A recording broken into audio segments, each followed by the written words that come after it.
ప్రధాన ప్రతిపక్ష నేతగా రాహుల్ గాంధీ విఫలమయ్యారని బీజేపీ ఎమ్మెల్యే పాల్వాయి హరీష్ బాబు అన్నారు. రాహుల్ గాంధీ మాట మీద నిలబడే నాయకుడు కాదన్నారు. దేశాన్ని ప్రభుత్వాన్ని అస్థిరపరచడానికే కాంగ్రెస్ కుట్ర చేసిందంటున్న ఎమ్మెల్యే హరీష్ బాబుతో మా ప్రతినిధి గోవింద్ ఫేస్ టు ఫేస్. ఒకవైపు కాంగ్రెస్ నిరసనలు, మరోవైపు కౌంటర్ గా బీజేపీ నిరసనలు. కాసేపట్లో గాంధీ భవన్ ముట్టడి కూడా బీజేపీ నేతలు ఇలాగా పోలీసులు అడ్డుకుని అరెస్ట్ చేయడం. అయితే మొత్తంగా కూడా ఈ నిరసన కార్యక్రమాలకు ప్రధాన కారణం ఏంటి, వివరాలన్నీ అడిగి తెలుసుకునే ప్రయత్నం చేద్దాం. మనతో పాటు ఎమ్మెల్యే పాల్వాయి హరీష్ బాబు ఉన్నాడు, అడిగి తెలుసుకునే ప్రయత్నం చేద్దాం. అసలు చెప్పండి, ప్రధాన రాజకీయ ఉద్దేశం ఏంటి? అసలు బీజేపీ గాంధీ భవన్ ముట్టడికి ఎందుకు పిలుపునిచ్చింది? బీజేపీ గాంధీ భవన్ ముట్టడికి ఎందుకు పిలిపించిందనంటే, leader of opposition Rahul Gandhi fail అయ్యిండు. పార్లమెంటరీ ప్రజాస్వామ్యం నమ్మకం లేదు, చర్చ వద్దంటాడు, రోడ్ల మీద కూర్చొని ధర్నా చేస్తా అంటాడు. అది కూడా తెలుసు, తాడోపేడో తెలుసు. వీళ్ళట లోక్ భవన్ ముట్టడిస్తారట, బీజేపీ కార్యాలయాన్ని ముట్టడిస్తామని వచ్చారు. వాళ్ళ గుణపాఠం చెప్పడానికి మా యువ కార్యకర్తలు అందరూ సిద్ధంగా ఉన్నారు. మీరు ఇవాళ అత్యంత భద్రత గల ప్రధానమంత్రి నివాసం కూడా ధర్నా చేశారు. బ్రీచ్ ఆఫ్ వాళ్ళకి సెక్యూరిటీ, దానికి వత్తాసు పలకడం అంటే ఇవాళ దేశ ప్రజాస్వామ్యం, ప్రధాని మీద కూడా వ్యక్తిగతంగా దాడి చేయడానికి కాంగ్రెస్ ప్రయత్నం చేస్తుంది. అసహనంతో ఓట్లు రావట్లేదు, మొత్తం రాష్ట్రాలన్నీ వాళ్ళ చేతుల నుంచి జారిపోతున్నాయి కాబట్టి ఏదన్నా ఒకటి చేసి అటెన్షన్ గ్రాప్ చేయడానికి కుట్ర పన్నుతున్నాడు. ఈ యువత ముసుగులో ఎవరైతే దేశం విచ్ఛిన్నకర శక్తులు ఉన్నాయో వాటికి నాయకత్వం వహించాలని రాహుల్ గాంధీ తహతహలాడుతాడు. ప్రజాస్వామ్యయుతంగా ప్రధాని ఇంటి ముందు ధర్నా చేస్తే ఇది దేశ ప్రజలను అవమానించినట్టు ఎట్లా అవుతుందని చెప్పి కాంగ్రెస్ ఆరోపిస్తుంది. నీకు పార్లమెంట్ నడుస్తుంది, పార్లమెంట్లో స్పీకర్ గారు పర్మిషన్ ఇచ్చారు, ప్రభుత్వం సిద్ధంగా ఉన్న చర్చల ద్వారా సమస్య పరిష్కారం అవుతుందా? ప్రధాని ఇంటి కూడా ధర్నా చేస్తే పరిష్కారం అవుతుంది. సరే, చర్చకు రమ్మని స్వయంగా కేంద్ర మంత్రి జితేంద్ర సింగ్ గారు వచ్చి అడిగితే చర్చ వద్దంట, మేము ధర్నా చేస్తామంటాడు. ధర్నా వల్ల ఏం పరిష్కారం అవుతుంది? ముందేమో చర్చ కావాలన్నారు, చర్చకు ఒప్పుకుంటే, ప్రభుత్వం ఒప్పుకుంటే అప్పుడు చర్చ వద్దు, మాకు రాజీనామా కావాలంటారు.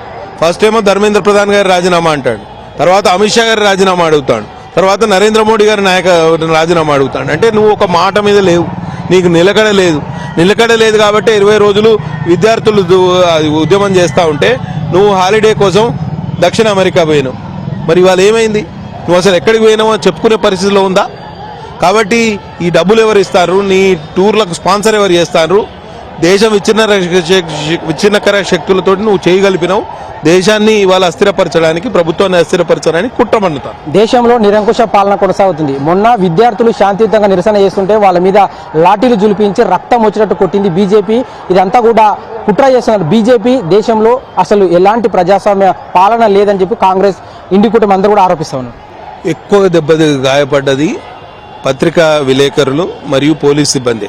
విద్యార్థుల ముసుగులో ఇవాళ దేశాన్ని అస్థిరపరచడానికి కొన్ని శక్తులు ఏకమైనవి. గతంలో మీరు సిఏఏ ఉద్యమంలో కూడా చూడండి, ఎన్ఆర్సీ ఉద్యమంలో చూడండి, ఖలిస్తాన్ మూవ్మెంట్ సపోర్ట్ చేస్తూ ఎవరైతే ఉద్యమకారులు ఉన్నారో, రైతుల ముసుగులో వచ్చిండ్రో వాళ్ళందరి వ్యవహారం మీరు చూసారు.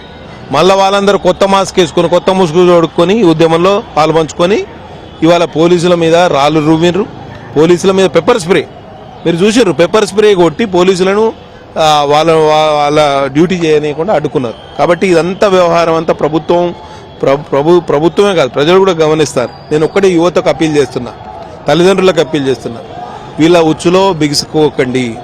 వీళ్ళు దేశాన్ని అస్థిరపరిచే క్రమంలో మిమ్మల్ని వాడుకుంటున్నారు. నరేంద్ర మోడీ నాయకత్వాన ఇవాళ దేశం అప్రతిహతంగా దూసుకుపోతుంది. బ్రహ్మాండమైన అవకాశం ఉంది.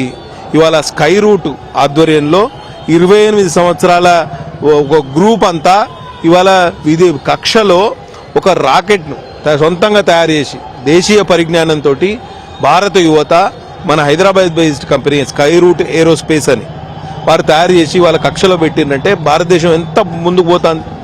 మరి ఇటువంటి పరిస్థితుల్లో విదేశీ శక్తులు ఓర్వలేకపోతాయి. విదేశీ శక్తులు డబ్బులు ఇస్తానే, విదేశీ శక్తులు వీళ్ళకు వనరులు సమకూరుస్తానే. వీళ్ళందరి ఉచ్చులో బిగుసుకోకండి. తప్పకుండా నరేంద్ర మోడీ నాయకత్వం మీద మీరు భరోసా ఉంచండి. వారు న్యాయం చేస్తారు. న్యాయం చేయడానికి 13 మందిని అరెస్ట్ కూడా చేసినాం, మళ్ళీ ఎగ్జామ్ పెట్టినాం. పారదర్శకంగా ఇవాళ రిజల్ట్స్ కూడా వచ్చినాయి. ఎవరికి అభ్యంతరం లేదు.